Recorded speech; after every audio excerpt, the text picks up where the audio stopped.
सभी साथियों को नमस्कार।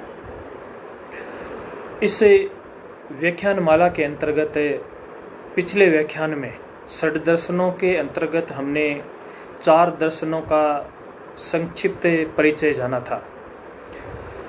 इस व्याख्यान में हम 2 बहुत ही महत्वपूर्ण जो दर्शन है, और महत्वपूर्ण मैंने इसलिए बोला है क्योंकि योग की दृष्टि से वास्तव में यह दोनों ही दर्शन अपना एक महत्वपूर्ण स्थान रखते हैं। ये दोनों दर्शन है सांख्य दर्शन जो महर्षि कपिल द्वारा रचित है, और दूसरा है योग दर्शन महर्षि पतंजलि द्वारा रचित। इन दर्शनों का थोड़ा सा हम तुलनात्मक जो अध्ययन है उसको जानना चाहेंगे। महर्षि कपिल ने जो सांख्य दर्शन में मुख्य 2 तत्वों की जो बात कही है, उनमें जड़ और चेतन या पुरुष और प्रकृति की बात आती है। या फिर हम यूँ कह सकते हैं कि उन्होंने कुल इस सृष्टि के अंदर या इस सृष्टि की जो उत्पत्ति हुई है उसके अंतर्गत उन्होंने 25 तत्वों की व्याख्या की है। इसी प्रकार महर्षि पतंजलि की भी हम बात करें और योग दर्शन को जब हम पढ़ते हैं तो उसमें भी इन 25 तत्वों के साथ में ईश्वर तत्व की भी बात आती है। वास्तव में योग दर्शन और सांख्य दर्शन की हम बात करें तो योग दर्शन जो है वह सांख्य का ही क्रियात्मक रूप है, यानी कि महर्षि पतंजलि ने भी उन्हीं 25 तत्वों को स्वीकार किया है। मात्र फर्क इतना सा है कि उन्होंने एक अलग से ईश्वर तत्व को भी उन्होंने उसमें माना है। यदि सांख्य और इस योग दर्शन को हम समझना चाहते हैं तो सबसे पहले हमें उस सृष्टि के उत्पत्ति कर्म को समझना पड़ेगा, और यह जो 25 तत्व है इन 25 तत्वों को हमें समझना पड़ेगा। इन 25 तत्वों में जैसे मैंने कहा कि मुख्य जो तत्व है वो 2 ही तत्व है, उनमें एक है पुरुष और दूसरा है प्रकृति। यहाँ पर जो पुरुष तत्व है वह पुरुष तत्व चेतन तत्व है, वह जीव तत्व है, वह आत्म तत्व है। और सांख्य के अनुसार सांख्य ने बहु पुरुषत्व की बात कही है, और उसी के अनुसार उन्होंने मोक्ष की भी बात कही है। अब यदि पुरुष की यहाँ पर हम बात करें तो पुरुष अपरिणामी है, वह उसको कुटस्थ और उसको नित्य कहा गया है।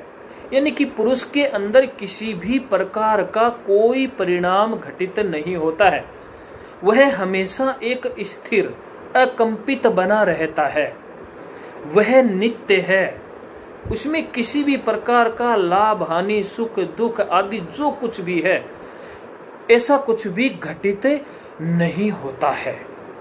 इसलिए वास्तव में देखा जाए जब हमें दर्शन पढ़ते हैं या दर्शन की शुरुआत करते हैं तो हमें एक चीज बताई जाती है कि मोक्ष, और मोक्ष किसका? पुरुष का मोक्ष। यानी कि पुरुष को मोक्ष तत्व को प्राप्त करना है, पुरुष को मोक्ष प्राप्त करना है। वास्तव में देखा जाए तो पुरुष का तो कोई मोक्ष होता ही नहीं है यदि हम उसको अपरिणामी कुटस्थ और नित्य मानते हैं। तो बंध व मोक्ष प्रकृति के कार्य चित्त में होते हैं।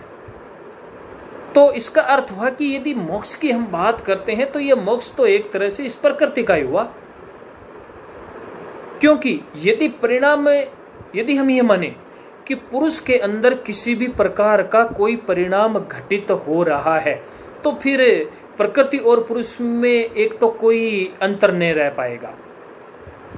और जो सांख्य ने या जो महर्षि पतंजलि ने जो बात कही है वह कहीं पर भी जाकर के वह सिद्ध नहीं हो सकेगी। इसलिए इन्होंने पुरुष को बिल्कुल एक अलग करके ही रख दिया है कि यह तो जो पुरुष है वह अपरिणामी है, उसमें तो कोई परिणाम घटित हो ही नहीं सकता। यानी कि यह सारा प्रपंच, सारा जो खेल है, ये सारा का सारा नाना प्रकार का जो प्रपंच है वह इस प्रकृति का है। तो यह जानना बहुत जरूरी है कि इस प्रकृति का जो ये निर्माण है या इस सृष्टि का जो ये निर्माण है यह किस प्रकार से होता है। इस सृष्टि के निर्माण में मुख्य रूप से जो 3 गुण काम करते हैं वो 3 गुण है सत्व, रज और तम, यानी कि प्रकृति त्रिगुणात्मक है। अब जो ये प्रकृति त्रिगुणात्मक है, इस प्रकृति से जो सबसे पहले तत्व का, यानी कि जो इन तीनों, जब तक ये 3 गुण है, ये 3 गुण जब तक साम्य अवस्था में रहते हैं तब तक प्रकृति अपनी मूल अवस्था में, या यूं कह सकते हैं कि प्रकृति एक तरह से अपनी उस अदृश्य शक्ति के रूप में ही विद्यमान रहती है, वह पुरुष के लिए दृश्य नहीं होती है। लेकिन जब इन 3 गुणों के अंदर, इन 3 गुणों का जब सामंजस्य जो होता है, उसमें कोई भी जब विकृति या विकार आ जाता है तब इस सृष्टि का प्रारंभ होता है उस पुरुष के लिए। अब जो ये त्रिगुणात्मक प्रकृति है उसके अंदर जब ये असाम्य अवस्था की स्थिति बनती है तब उस प्रकृति में से सबसे पहले जिस तत्व का निर्माण होता है उस तत्व का नाम है महतत्व। ये महतत्व जिसको सांख्य के अंदर इसी को बुद्धि कहा गया है। इसी को महर्षि पतंजलि ने चित्त के नाम से संबोधित किया है, यानी कि इस प्रकृति से पहले तत्व का निर्माण हुआ चित्त का निर्माण। इस चित्त से फिर निर्माण होता है अहंकार का, यानी कि चित्त से जिस तीसरे तत्व का निर्माण हो रहा है, पहला प्रकृति, दूसरा हो गया महतत्व, तीसरा यानी कि अहंकार। अब जो ये अहंकार है, इस अहंकार से आगे के तत्वों का निर्माण होता है। अब इस अहंकार को हम यहाँ पर 3 गुणों से, 3 गुण इसको जो प्रभावित करते हैं, उन 3 गुणों के आधार पर हम इसकी व्याख्या करेंगे। वो 3 गुण जो है सत्व है, रजस है और तम है। इन 3 गुणों में जो सत्व है यह प्रकाश को बढ़ाने वाला है। वहीं रज प्रधान जो गुण है यह क्रियाकारक गुण होता है, और तामसिक यह रोकने वाला, दृढ़ता लाने वाला होता है। दृढ़ता यानी कि एक स्थिरता लाने वाला यह होता है। ये जो सत्व, रज और तम है, इनमें से सत्व प्रधान जो गुण है इससे फिर 11 तत्वों का निर्माण होता है। उन 11 तत्वों में एक है मन, 5 ज्ञानेंद्रियां और 5 कर्मेंद्रियों का निर्माण होता है। तो 5 5 और 1 करके इन 11 तत्वों का निर्माण होता है। तो एक तो मन हो गया, और 5 इंद्रियों के बारे में हम सभी जानते हैं कि जो हमारी ये 5 इंद्रियां हैं उनके अंदर हमारे आँख है, हमारा नाक है, जीवा है, कान है, हमारी त्वचा है। इस प्रकार से जो 5 कर्मेंद्रियां हैं, 5 कर्मेंद्रियों के अंदर हमारे दोनों हाथ आ जाते हैं, हमारे दोनों पैर आ जाते हैं, हमारा मुख आ जाता है। इसी प्रकार से जो जनेंद्रियां हैं और जो गुद्दा द्वार है, मल त्याग और हम करते हैं, ये कर्मेंद्रियों के अंतर्गत आते हैं। उसके बाद में जो रज प्रधान गुण है उसे किसी तत्व का निर्माण नहीं बताया गया है, क्योंकि यह क्रिया कारक है, ये प्रवृत्ति कारक है।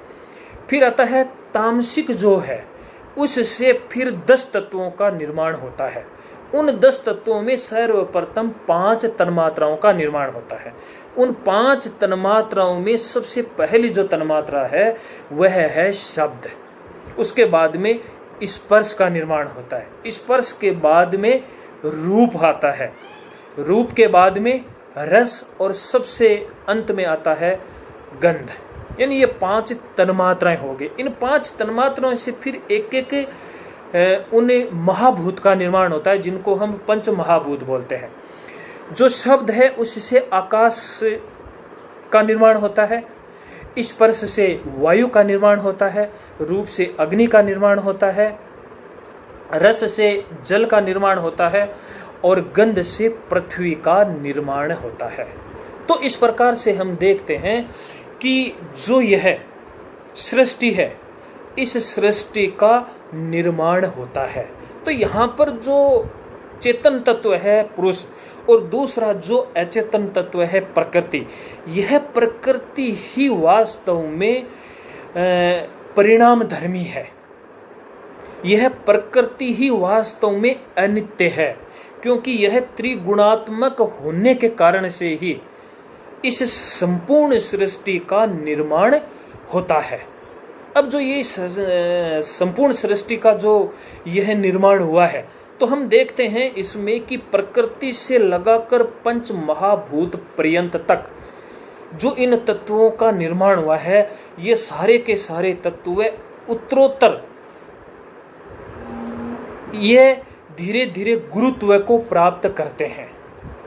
यानी कि इस प्रकृति से ज्यादा जो भारी तत्व है मह तत्व है, और मह तत्व से अहंकार, और आगे बढ़ते बढ़ते यदि हम चलें तो सबसे अधिक जो गुरुत्व या भारी तत्वों में माना जाता है वह है पृथ्वी तत्व। इसलिए पृथ्वी तत्व के अंदर जो ये 3 गुण है, इन 3 गुणों में पृथ्वी तत्व में तामसिकता की मात्रा सबसे अधिक है, क्योंकि गुणों के अंदर जैसे जैसे सात्विक प्रवृत्ति कम होती जाएगी, राजसिक और तामसिक प्रवृत्ति उनके अंदर जैसे जैसे बढ़ती जाएगी, उनके अंदर वही गुरुत्व या भारीपन जिसको हम बोलते हैं वह गुण उनके अंदर आते जाएंगे। और पृथ्वी तत्व तक यानी कि पृथ्वी तत्व में सबसे अधिक भारीपन या तामसिक प्रवृत्ति पाई जाती है। ये जो हमने यदि एक बार के लिए हम पुरुष तत्व को अलग कर देते हैं इन 25 तत्वों में, तो यह जो 24 तत्व है, इन 24 तत्वों में मूल प्रकृति तो एक ही है, और वो जो मूल प्रकृति है जिसको हम प्रकृति के नाम से संबोधित करते हैं, और इसको दूसरे रूप में इसको अलिंग भी बोला जाता है। इसी प्रकार से आगे यदि हम बढ़े तो दूसरा जो तत्व आता है वह है मह तत्व। अब ये जो मह तत्व है, मह तत्व अहंकार, और अहंकार से जो उत्पन्न होती है 5 तन्मात्राएं, इनको प्रकृति विकृति के नाम से जानते हैं। अब इनको प्रकृति विकृति के नाम से क्यों जानते हैं? क्योंकि यह प्रकृति विकृतियां इसलिए है क्योंकि मह तत्व से भी कुछ निर्माण हो रहा है अहंकार का, अहंकार से फिर निर्माण हो रहा है बाकी तत्वों का। अब बाकी तत्वों का अहंकार से हो रहा है, तो इधर यदि हम देखें तो जो 5 तन्मात्राएं हैं, 5 तन्मात्राओं से फिर पंच महाभूतों का निर्माण हो रहा है। इसलिए जो प्रकृति है उसको प्रसव धर्मा भी कहते हैं। प्रसव धर्मा यानी कि उससे कुछ उत्पन्न हो रहा है, इसलिए मूल प्रकृति है वो। लेकिन उस प्रकृति की विकृति कौन है? उसकी विकृति है मह तत्व। मह तत्व वास्तव में विकृति है, लेकिन विकृति के साथ में प्रकृति विकृति इसलिए है क्योंकि उससे अहंकार तत्व का निर्माण हो रहा है, इसलिए उसके साथ में प्रकृति के साथ में विकृति भी वहां पर जुड़ा हुआ है। बाकी जो तत्व बचते हैं वो बचते हैं 16 तत्व। 16 तत्व कौन कौन से हो गए?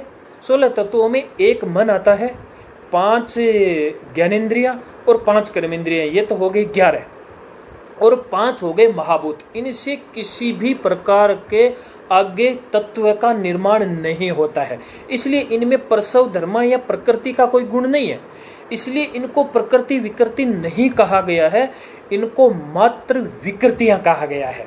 यानी कि ये सारी की सारी क्या चीज है? ये सारी की सारी विकृतियां है, यानी कि विकृतियां हो गई 16, और प्रकृति विकृति जो है उनकी जो संख्या है वह हो गई है 7, और जो मूल प्रकृति है वह मात्र एक है जिसको हम प्रकृति बोलते हैं। तो इस प्रकार से यह जब इस संपूर्ण सृष्टि का जो ये उत्पत्ति क्रम चलता है, इस उत्पत्ति क्रम के चलते हुए जैसे ही इस प्रकृति से उस मह तत्व का निर्माण होता है, तो उस मह तत्व के ऊपर जब, जैसे कि संख्य के अंदर भी कहा गया है कि उसका प्रकाश जब उस मह तत्व के ऊपर पड़ता है, और जब इस प्रतिबिंब के कारण से जब ये दोनों जुड़ते हैं, तो पुरुष भी क्या होता है? पुरुष भी अपने आप को प्रकृति के सदृश मानने लग जाता है और यहीं से सभी प्रकार के दुख आदि कर्मों के बंधन आदि की शुरुआत हो जाती है और ये शुरुआत पहुंच जाती है उस पृथ्वी तत्व तक। इसलिए सांख्य और योग दर्शन में यही कहा गया है कि यदि हमें उस पुरुष तत्व को प्राप्त करना है, यानी कि जो इनका ये संयोग है, इनको अलग अलग करना है, तो हमें उस विवेक ख्याति ज्ञान को प्राप्त करना होगा और उस विवेक ख्याति ज्ञान से जो हमें निर्बीज या असंप्रज्ञात जो समाधि है उसकी जो प्राप्ति होगी, उस प्राप्ति से ही अंतिम उस कैवल्य पद को हम प्राप्त कर सकेंगे। अब यदि हम उल्टे क्रम में चले, यहाँ पर अभी तक तो हमने प्रकृति से पृथ्वी पर्यंत तक हम चले थे। अब यदि हम पृथ्वी से पुनः उस प्रकृति तक हम पहुंचते हैं और उसी के लिए ये सारा का सारा, चाहे पतंजलि के योग की बात करें और उस योग के जितने भी जो साधन है वो सारे के सारे उसी लिए है कि इन सभी पंच महाभूतों, पंच तन्मात्राओं, इन मन आदि अहंकार को समझते हुए हमें उस महत तत्व तक पहुंचना है। तो जब हम उल्टे क्रम में चलते हैं तब सबसे पहले हमें उस स्थूल का ज्ञान तो प्राप्त करना ही पड़ेगा। इसीलिए जो संप्रज्ञात समाधि है उसके 4 प्रकार बताए गए हैं, जिसमें वितर्कानुगत है, विचारानुगत है। वो वितर्कानुगत और विचारानुगत और कुछ नहीं है। सबसे पहले हम इन स्थूल जगत को समझते हैं और इस स्थूल जगत को समझते हुए अब हमें स्थूल से सूक्ष्म की ओर बढ़ना है। और जैसे जैसे हम स्थूल से सूक्ष्म की ओर बढ़ेंगे, सबसे पहले क्योंकि हमारी 5 इन ज्ञानेंद्रियों को जो दृष्टि गोचर होने वाली चीज है वो पंच महाभूति है, सबसे पहले उनका ज्ञान प्राप्त करते हैं।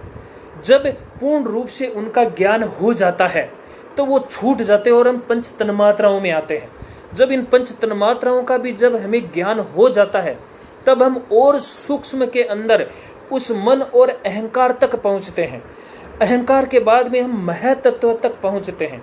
तब हमें महतत्व, जिसको बुद्धि भी कहा गया है, अब जब उस महतत्व तक हम पहुंचते हैं तब हमें उस चीज का ज्ञान होता है कि वह पुरुष अलग है और यह जो प्रकृति का प्रपंच है ये बिल्कुल ही अलग है और यह मेरे लिए छोड़ने योग्य है।